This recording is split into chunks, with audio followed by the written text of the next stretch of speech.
Assalomu alaykum azizlar. Oxirgi vaqtda xabaringiz bo'lsa kerak, boshqa hududdan turib bizni davlatimizga tahdid qilayotgan, haqorat qilayotgan aqllilar ko'payib ketdi. Ochiq oydin aytish mumkinki, birinchisi Solovyov bo'ldi. Ungacha bo'lgan ham odamlar bo'ldi. Hammasini ochiq familiyasini eslashga erinaman, lekin mana oxirgisilarning o'zi Solovyov, uni ketidan Dugin, siyosatshunos, uni ketidan boksyor inson ham eti deyishdi, lekin har tugur bu sun'iy intellekt yordamida yolg'ondan qilingan klip bo'lib chiqdi. Lekin nima uchun yolg'ondan shu narsani yasab tarqatishdi? Bu nima o'zi degan savol ko'pchilikni qiynasa kerak. Buni ochiqni aytadigan bo'lsak, buni oddiygina nomi propaganda. Xo'p, propaganda o'zi nima degan savol ko'pchilikda tug'iladi, to'g'rimi? Men bu umumiy ma'lumotlarim bor edi, lekin yaxshilab o'rgandim va bu savolning javobini sizlar bilan bo'lishga qaror qildim.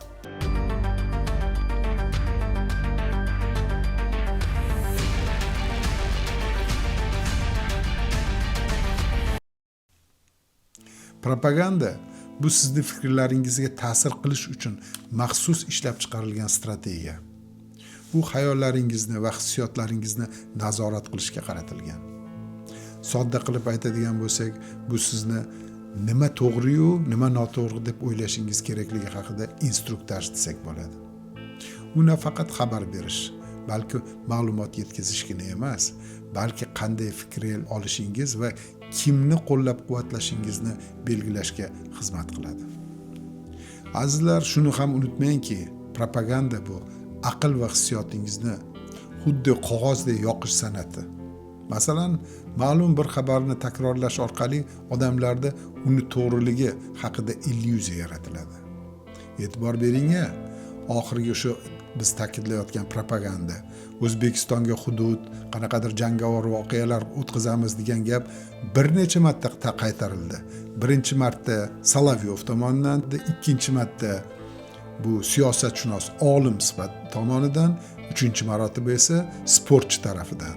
Qarang-a, keng qamrovli harakat desak bo'ladi. Bu propaganda vositasini klassik qo'llagan insonlardan biri bu Joseph Goebbels bo'lgan. Uni shu so'zlari bunga misol bo'la oladi. Agar xabarni bir necha marotaba takrorlasangiz, hatto uni noto'g'ri ekanini ham odamlar to'g'ri deb qabul qiladilar. Yana bir gapini aytaman, bu juda ham xunuk, lekin afsuski o'zini millatiga nisbatan aynan shunday qo'llagan va buni oqibatlarida uning millati, nemis xalqi juda ham aziyat chekkan. Propaganda orqali buyuk millatni cho'chqalar podasiga aylantirish mumkin degan. Bu ko'pincha shovinizm, siyosiy g'araz yoki shaxsiy manfaatlar uchun ishlatiladigan uskuna. Propaganda u faktlarni yoki ma'lumotlarni butunlay yoki qisman o'zgartirishi mumkin. Shu orqali insonlarning fikrlarini va hissiyotlarini bajaradigan mexanizmga aylantiriladi. Uni asosiy vositalari matbuot, radio, televideniya, bugungi kunda albatta ijtimoiy tarmoqlar, hatto ta'lim va madaniy mahsulotlardir. Ya'ni siz kuniga 24 soat bir xil fikrlarni eshitsangiz, axir bu ham propagandani bir turi-ku. Undan qochib bo'lmaydi. Ammo uni tanib, tahlil qilib va so'z va amallar orqali qarshi turish mumkin. Goebbelsga qaytadigan bo'lsak, o'sha davrlarda Germaniyadagi har bitta oilada televizor bo'lmagan. U vaqtda radio bo'lgan. Albatta har bir inson musiqa eshitgisi keladi, yangiliklarni eshitgisi keladi, lekin asosan propaganda vositasi bo'lib, Goebbelsni so'zlari yangrar ekan. Shuning uchun unga radioga o'ziga xos laqab ham etilgan ekan. Radioni Goebbelsning chakagi deb nomlangan ekan. Bugun ham afsuski xalqimizni ko'p qismi rusiyzabon ko'rsatuvlarni ko'rgan oqibatida ular aynan shu propagandani ta'siriga o'tib qolishyapti. Ko'pchilikning fikri olib borilayotgan janglar, olib borilayotgan tahdidlar, Rossiyaning ba'zi bir shaxslarining imperiyachilik ambitsiyalarini to'g'ri deb hisoblayotgan vatandoshlarimiz nihoyatda ko'p. Albatta hozir shuni ko'rib turganning o'zida menga ma'lumot toshlarini yog'ib so'kib o'tirganlar juda ham ko'p bo'lsa kerak. Lekin iltimos sizlardan miyani yoqinglar, qorong'idan qochinglar. haqiqat qattaligini, vataningiz qattaligini, kimdan ko'proq tahdid bo'lishini o'ylab ko'ringlar. O'zimizdagi O'zbekistondagi ba'zi bir noto'g'ri faoliyat yuritayotgan bir amaldorlardan arazlab Rossiyani quchog'iga otilishimiz kerakmi? Yoki ertaga shu gaplarni biza qabul qilib ura deb ularni qo'llab-quvvatlashimizni poylab turganda ularni kuyiga o'ynashimiz kerakmi? Bo'ldi endi, ko'zni ochish vaqti keldi. Yoki Sovet ittifoqidagi 10 yillik orzu qilib qoldinglarmi? Bu ham bo'lmaydi. Sovet ittifoqi yaxshi davr bo'lgan, lekin muammolari ham bo'lgan. Biz mustaqil bo'lmaganmiz. Hayotimizni darajasi nihoyatda past bo'lgan. Lekin mana hozir o'tish davrida to'g'ri cho'zilib ketdi, lekin o'tish davridan o'tyapmiz. Hammaning uyida mashina, hamma qorni to'q.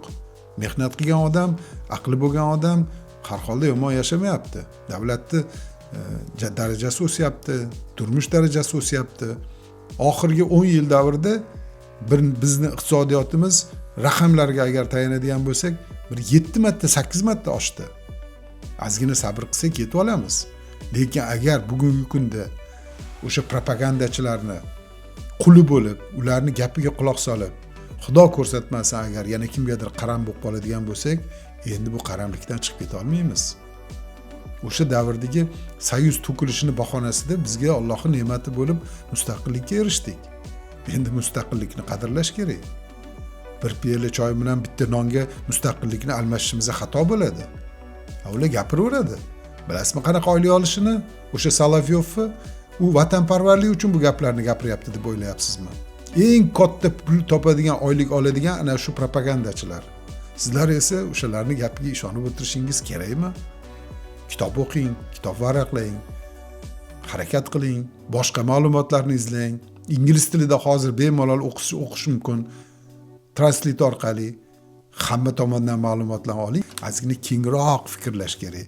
Bitta tomonni ko'rib olib turib, o'shani gapini ishonib o'tirish bu o'zingizlar tushunasizlar.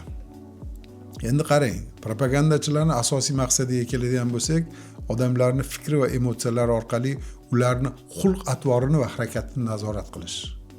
Masalan, ko'pincha qo'rqitish, shovinistik g'urur bilan uyg'unlashtiriladi bu. Xorijiy misollardan olsak, 20-asrda Germaniyada Gitler va Goebbels propagandani eng unumli tarzda ishlatganini misol keltirishimiz mumkin. Ular millatni bir maqsad atrofida birlashtirish uchun propagandani siyosiy va emotsional qarshiliklarni yo'q qilish vositasiga aylantirgan. Shu orqali millatni aql hissiyotini qandaydir qilib to'g'ri yo'lga yo'naltirilgan. Ammo natijasi tarixiy falokatga olib kelgan. Bu bizga shuni ko'rsatadiki, propaganda bu faqat axborot emas, u insonlar aqli va hissiyotini nazorat qilish san'atidir. Va uni oqibatlari juda jiddiy bo'lishi mumkin. Shu bois propagandani taniy olish va uni mantig'ini tahlil qilish har bir inson uchun eng zarur tamoyillardan biri. Azizlar, ko'rsatuvimizni davomini ko'rishingiz mumkin, chunki cho'zilib ketmasligi uchun uni 5 qismga bo'ldim. Birinchisi propaganda o'zi nima va uni misollari sifatida sizlarga taqdim qildim. Keyingi ko'rsatuvda qayerdan kelib chiqqani, buni kim o'ylab topgani haqida fikr almashamiz. Azizlar, savollaringiz bo'lsa yuboring. Keyin ko'rsatuvlarimda albatta bu savollarga javob izlab topishga harakat qilaman va taqdim qilishga harakat qilaman. Va sizlardan bo'ladigan iltimosim, men bu YouTube kanaldan umuman pul topmayman. Mani bu sizlarga beradigan ma'lumot beradigan bir oyna desa bo'ladi. Shuning uchun bu fikrlarimni keng tarqalishini istasangiz, mayli xatolarim haqida yozing yoki qo'llab-quvvatlash bo'yicha va like tugmasini bosing. Agar bu ko'rsatuvlarni qancha odam ko'p ko'rsa, shunchalik bizani mustaqilligimiz mustahkam bo'ladi, fikrlarimiz teran bo'ladi. Ko'rgan bo'lsangiz kerak, bu ko'rsatuvlar bilan bir vaqtning o'zida yaxshi suhbatlar olib boryapman. Huquqshunos, tibbiyot xodimlari, iqtisodchilar, tadbirkorlar va ko'p sohalarning vakillari bilan bo'lgan suhbatlarimizdan albatta sizlarga foydali ma'lumotlarni taqdim qilib borishga harakat qilaman. Shuning uchun like tugmasini bosishni unutmang. Sog' salomat bo'linglar. Keyingi ko'rishguncha.